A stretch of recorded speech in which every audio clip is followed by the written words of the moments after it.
Hey, what's going on, everybody? Your boy JC. Everyday Thoughts is in the building. Tonight's issue is Brian McKnight's abandonment issues. Special guest speaker tonight Miss Kimberly Moore. So, y'all, everybody gather around. Should be a good one tonight.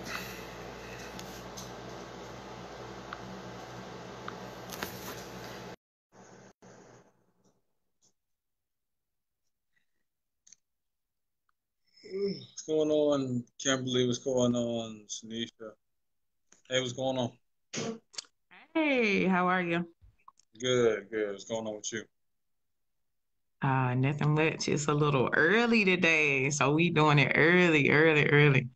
I wonder how many viewers we're gonna get doing it early today. Yeah. Um, yeah, but I'm doing fine. All is well. What about you? How have things been in your world? Good. I'm resting a lot, so everything's good.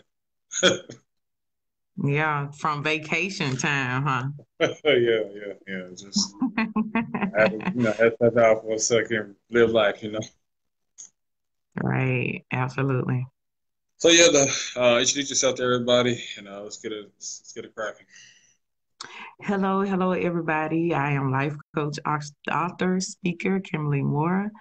Look me up. I am an advocate for having a healthy, healed, successful life in all areas and all of the above. So look me up, follow me.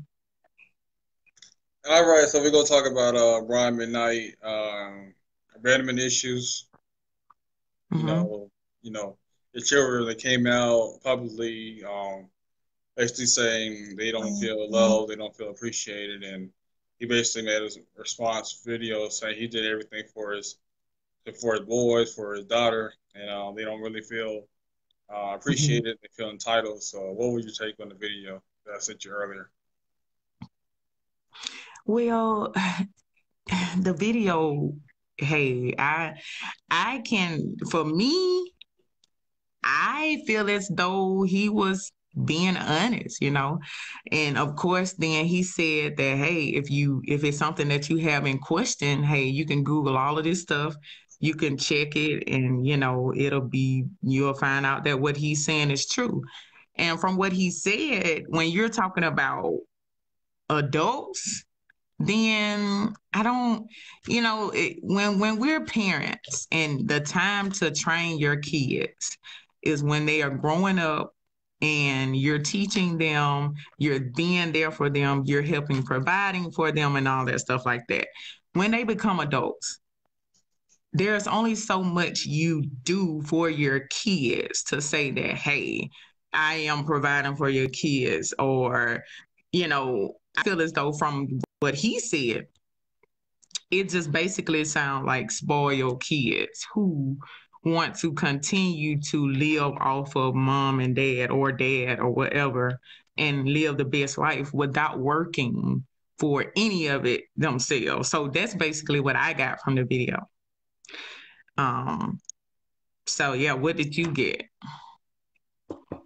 I mean, I feel like he was trying to do everything as far as being a father to his kids, or maybe especially financially, he was there for them, but he might have been lacking Hmm. emotionally. That's why you feel like a lot of times he might have been lashing out. So you really don't know everything that went on inside within the household, but we really feel like he's setting them up, trying to get them jobs in the hospital, 18 hours, and try to make their own way, not really live off him, because, you know, you being a man, you just gotta kind of be on your own for a little bit, or you may have to, give out the nest. And I do feel like a lot of people in general, or a lot of young adults, really tend to feel like the parents owe them just because Hmm. you're a certain age. And I feel like when you're a certain age, 18, 26, whatever old you are, your parents did their job, and it's on your way to make it's on your it's on your way to make a pathway for your own lifestyle, how you want to live your own life. You can't really keep going back to the nest,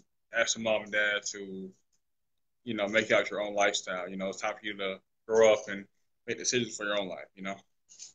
Right. And my question would be, how can you be there for your kids emotionally? Because then you have to also look at it like he's an entertainer. So of course he travels a lot, he entertains a lot and stuff. So he's not just like a normal everyday dad or father who's there every day in the house, so you can't really put him on the same level as a everyday dad who lives with their kids, helping to raise them. And like he said, never miss child support check or anything like that. But we know that parenting goes beyond the money, the financial side. But how can you be there for your kids emotionally if you don't have that type of relationship with them? Yeah, yeah. Like I said, you gotta have some kind of bond with them. Like I said, I mean, because sometimes people feel like they're providing financially, they're doing their work, and in some Mhm. cases, that's what I feel like. Guys, that's what like providing is. But like I said before, providing is more than just financially, it's emotionally, mentally, and spiritually as well too. You being the backbone for the family. But like I said, I don't like how they was disrespecting his new wife, and they had I Mhm. think they put pictures on her, or and I just didn't Right. really. I didn't really like how they handled the situation. Like I said, as long as he's doing his job, situations between their mother and him, it may not work out, but at least he's trying to be there for his kids. That's all you really can commend him for doing. Right. Right. And I mean, also too, because his when new you, wife is being supportive too of his family too. mhm, So I just feel like a lot yeah, of them they just spoiled and entitled. yeah, that's basically how I feel. And if you are disrespecting my new mate, my new husband, my new wife, whatever, if you are crossing the line to where you are being disrespectful, then as your parent, I don't feel like he was wrong for cutting them off because you are 30 years old. You are an adult. You are way past the parenting stage per se. I mean, we can all still learn from our parents, but at 30, you're basically living life on your own. Like you don't even have to depend on, what type of person you are. You don't even have to call on your parents. You shouldn't have to call on your parents for anything unless it may be emergency. You don't have anybody else or whatever, blase, blase. But, you know, I would if my son get to the point where he's 30 and he break into my home and vandalize my stuff and everything, yes, I'm gonna cut you off, son. You're gonna be cut off because when you get to the point where you become toxic and you become disrespectful, then I have to draw the line there. And as her husband, that's what he's supposed to do, protect her, whether it's from his sons or whoever. That's his job. Yeah, his job is protect his wife. So like I said, whether it's toxic family members, friends, anybody who comes across disrespectful or toxic, you gotta know when to cut Right. ties. And I feel like a lot of parents keep giving the kids chances over and over again just because they're blood related. But you gotta know when to cut the ties. And really discipline your kids because out here, you out there in the real world, people are not gonna care about your story, your upbringing. So you gotta teach them good when they inside the home, so they don't go out and be toxic in society. Right. At least that's what we hope happens. Because when kids get a certain Yeah. age, and we're as parents, we're not the only influence that the kids have. So especially nowadays, you have social media, you have all of these rappers and entertainers and stuff that kids generally generate towards or pull towards more so than their parents. And it's like, when they see all of these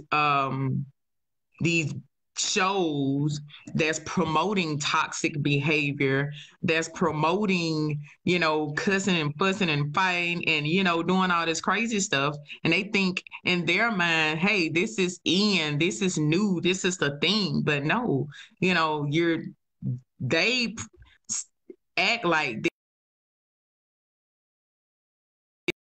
this. You want to do this so to make money and stuff. So we as parents, we have to really be informative to our kids and let them know that this is just what they do. This is not per se who they are. So is this the image that you want to be?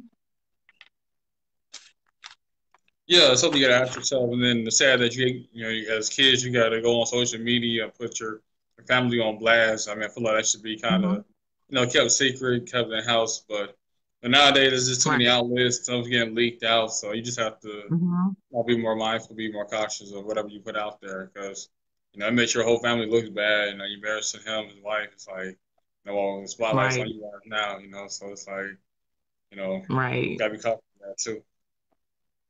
Right. And it's I like the part he said about it was just crazy for him to believe that people just nowadays will believe anything they hear.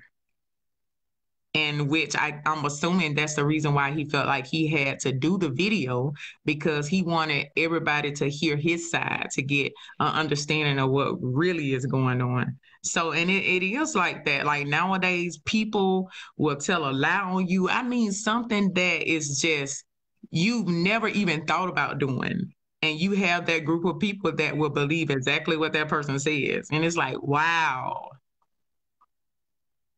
Yeah, like I said, like I said, that's any kind of story. A lot of times you just hear one side of the story, but you always gotta get the Mhm. other half to try to see the full story. So, that's why you gotta be cautious of whatever information you're listening to, whatever you're putting into your pores to digest. You always gotta be cautious of all that.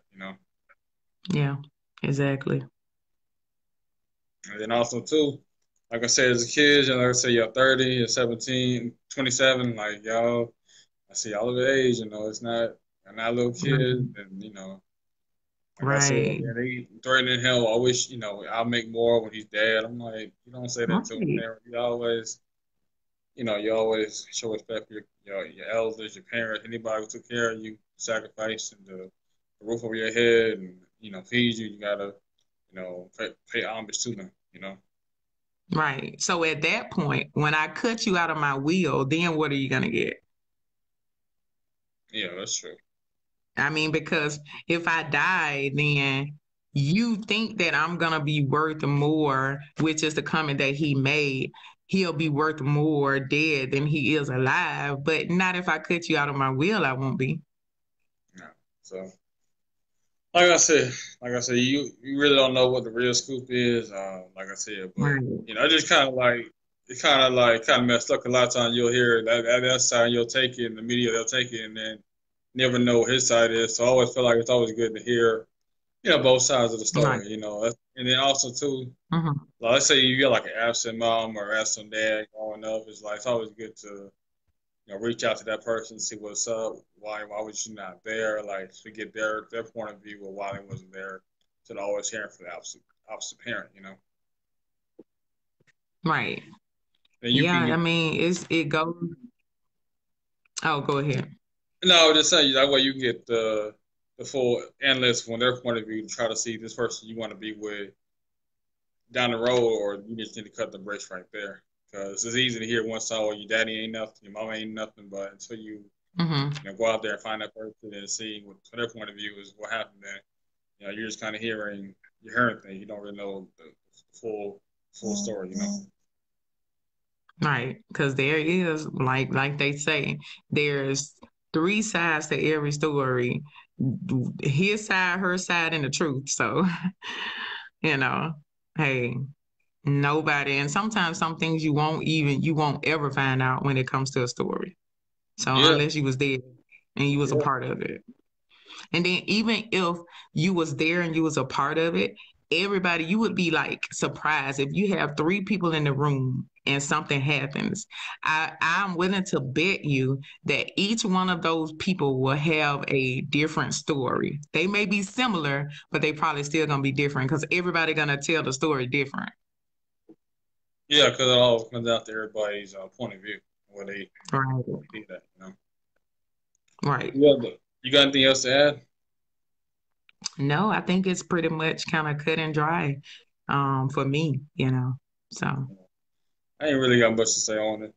Just like I said, he might have been there financially, but like I said, just doing financially, you got to be more than just that. You know, trying to get the emotions before. I understand he out on the Mm, road, so it could be a little bit difficult, but you know, you got to make a way to make sure your kids feel heard and understood, so they don't feel alone. They don't feel empty. You know, just like we're talking about being in relationships, you feel empty. You know, mm-hmm. you feel single, and maybe the kids was feeling that way too. So Mm-hmm. that's why they lashed out. You know, but you know, like I Yeah, said, but you never see, know the situation. Not going. what I was gonna say is it's up to both of the people. It can't be just one sided because even though you have parents in whatever relationship you have, whether it's a parent, the child, and it's all these things are relationships. And if you are looking for a certain amount of attention or it's something you need emotionally, you have to learn how to communicate those things to that person. Even if it's your mother or your father, you still have to learn how to communicate those things to them because if you lash out, then you're going to get a negative response. Yeah, yeah, yeah, yeah. That's true. But yeah, though, you got anything else to add on? Nope, I don't have anything else. So, yeah. All right. I appreciate you joining me tonight. Okay, no problem. It's good seeing you again. All right. You have a good one. All right, you too.